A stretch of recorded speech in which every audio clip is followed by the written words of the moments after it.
लोकशाही मराठीच्या बातमीचा इम्पॅक्ट पाहायला मिळालाय। जुहू चौपाटीवरील कचरा साफ करण्याचे काम आता वेगाने सुरू आहे। जुहू चौपाटीवरील बराच कचरा साफ करण्यात आलाय। लवकरच स्वच्छ समुद्र किनारा आता मुंबईकरांना पाहायला मिळणार आहे। लोकशाही मराठीचा सलग 41 दिवस त्या ठिकाणी रिअलिटी चेक करलं आणि त्यानंतर लोकशाही मराठीच्या बातमीचा इम्पॅक्ट पाहायला मिळतो। अखेर जुहू चौपाटीवरील बराच कचरा साफ करण्यात आलाय। मुंबईकरांना लवकरच आता स्वच्छ समुद्र किनारा पाहायला मिळणार आहे। अतिशय दिलासादायक आणि महत्वाची बातमी, लोकशाही मराठीने जो काही लढा दिला होता मागच्या 41 दिवसांपासून त्या लढ्याला अखेर आता मोठं यश आलंय। मुंबईकरांच्या आरोग्याचा सुद्धा गंभीर असा प्रश्न निर्माण झाला होता, पर्यटकांचा प्रश्न होता। जुहू चौपाटी मुंबईतलं महत्वाचं ठिकाण, केवळ देशभरातून नाही तर जगभरातून जे पर्यटक मुंबईला भेट देतात ते पर्यटक आवर्जून जुहू चौपाटी या ठिकाणी जातात। मात्र जुहू चौपाटीवरती पर्यटन ठिकाण नसून कचऱ्याचं साम्राज्य झालं होतं आणि या संदर्भात वारंवार मागच्या 41 दिवसांपासून लोकशाही मराठीच्या माध्यमातून दररोज या ठिकाणी रिअलिटी चेक करण्यात आलं।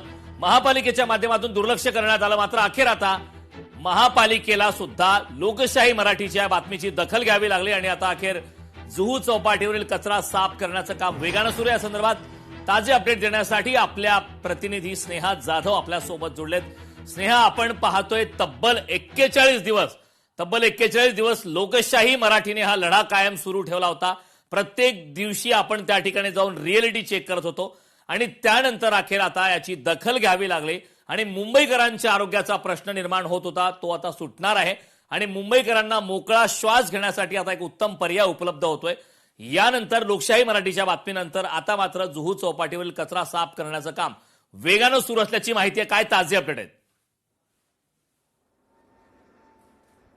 अगदीच कारण आपण पाहतोय आजचा 41वा दिवस आहे। लोकशाही मराठीकडून दररोज जुहू चौपाटीचा रिअलिटी चेक करण्यात येतोय। आजची जर परिस्थिती पाहिली तर आज देखील पाहतोय आपण वेगाने या ठिकाणी जुहू चौपाटीवरती काम सुरू आहे। कचरा इथला साफ केला जातोय। तसंच आता जर पाहिलं तर या जुहू चौपाटीच्या किनारी आपण पाहिलं तर यामध्ये धार्मिक विधी पहाटेच झालेली आहे। त्याचं साहित्य आपल्याला पाहायला मिळत आहे। नारळ असेल, हार असेल, जे धार्मिक विधीनिमित्त जे साहित्य असतं ते या ठिकाणी पाहायला मिळत आहे आणि याच ठिकाणी महानगरपालिकेचे जे कर्मचारी आहेत त्यांच्याकडून हेच साहित्य उचलण्याचं काम करण्यात येते। हेच साहित्य उचलून साफ केला जातो आहे समुद्र किनारा। एकंदरीतच काल आपण पाहिलेलं होतं महानगरपालिकेमध्ये सिद्धेश कदम यांनी देखील हजेरी लावली होती। त्यांनी माध्यमांशी संवाद साधला तेव्हा त्यांचं असं म्हणणं होतं की महानगरपालिकेकडून जुहू चौपाटीचं आत्मपरीक्षण करायला पाहिजे, कारण जुहू चौपाटीचा समुद्र किनारा हा प्रचंड लांबलेला आहे आणि त्यामुळेच इथे किती यंत्रणा लागेल, किती मॅन पॉवर लागेल याचं आत्मपरीक्षण देखील व्हायला पाहिजे।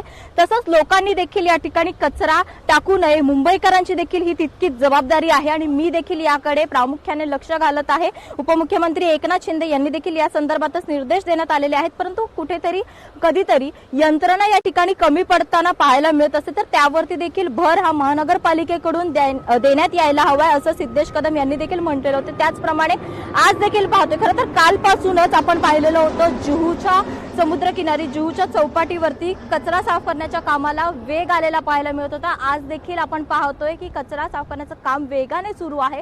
यंत्रणा असतील, मॅन पॉवर असेल, यांच्याकडून कचरा साफ करण्याचं काम आहे ते सतत सुरू असल्याचं पाहायला मिळतंय। नक्कीच स्नेहा, आपण पाहतोय की तब्बल 41 दिवसानंतर हे मोठं यश मिळालंय आणि दिलासादायक अशी बातमी आहे। जुहू चौपाटीवरील बराच कचरा साफ झाल्याची माहिती मिळत आहे। सध्या तू त्या ठिकाणी आहेस आणि आता जे काही आपण अपडेट दिलेले आहेत की वेगाने काम सुरू आहे, मात्र साधारण ज्या प्रकारे कचऱ्याचं साम्राज्य जुहू चौपाटीवर पाहायला मिळत आहे, आणखीन किती कालावधी लागू शकेल अंदाजे या संपूर्ण जुहू चौपाटीवरील कचरा साफ होण्यासाठी? आणखी काही दिवसांचा कालावधी लागू शकतो, कारण या ठिकाणी जर पाहिलं तर पूर्ण वरपर्यंत कचरा जो होता तो साफ करण्यात आलेला आहे, परंतु समुद्रकिनारी जो कचरा साचून राहत आहे, प्लास्टिक आणि इतर गोष्टी देखील मोठ्या प्रमाणावर साचून राहत असतात, तर ते साफ करण्यासाठी भर द्यायला हवा। यंत्रणा असेल, मॅन पॉवर असेल, त्यांनी या ज्या समुद्रकिनारी साचून राहणारा कचरा असेल तो साफ करण्यावरती भर द्यायला हवा। यासाठी किमान 3 ते 4 दिवसाचा कालावधी देखील लागू शकतो, पण जर याच प्रकारे जर काम सुरू राहिलं, यंत्रणांनी आणि मॅन पॉवरनी मोठ्या प्रमाणात दिवस रात्र काम केलं तर हा समुद्र किनारा जो आहे तो स्वच्छ होऊ शकतो। कारण लोकशाही मराठी देखील सतत वारंवार याच संदर्भातलं रिअलिटी चेक करत आहे, ग्राउंडवरती येऊन इथली परिस्थिती दाखवत आहे। त्या अनुषंगाने महानगरपालिकेने देखील कामाला वेग आणलेला आहे, परंतु सतत असंच काम जे आहे ते जोमाने सुरू ठेवलं पाहिजे. नक्कीच स्नेहा, खूप खूप धन्यवाद या महत्वपूर्ण अशा माहितीसाठी. लोकशाही मराठी ऐका, पहा, जागरूक रहा.